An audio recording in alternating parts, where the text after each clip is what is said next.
unga konur og það stundum svona reynt að klína á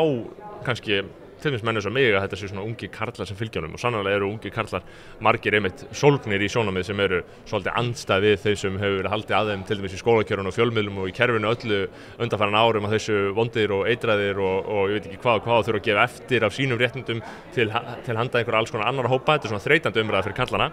En síðan það konurnar og þær eru nefnilega margar, finnst mér núna, að því að við hefum náttúrulega verið með ef við tölum bara feminisma í víðum skilningi þá hefur við verið með mjög margar bylgjur af feminisma. Það fyrsta bylgja, önnur bylgja og þriðja bylgja og það ekkert allar eins. Sjónarmið að kynin hafi jafnan rétt fyrir lögum og annað eins.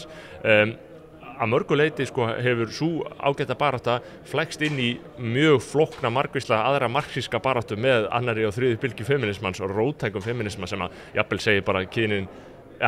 nú kemur eitthvað sem fylgist með sem jafnvel, eins og við höfum nú rætt í þínu þætti sem jafnvel segir að kyn sé bara algjörlega einhver hugmynd og annað eins þannig að félagslegt fyrirbæri þannig að kannski er búið að taka einmitt hennan fyrstur bylgju feminisma einhverju skilningi og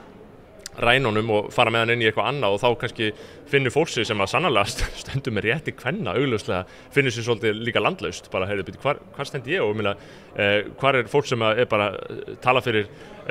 réttindum og mannréttindum en ekki komið í eitthvað allt annað pólitískt agenda og ég held að það sé sannarlega hópur og svo er það líka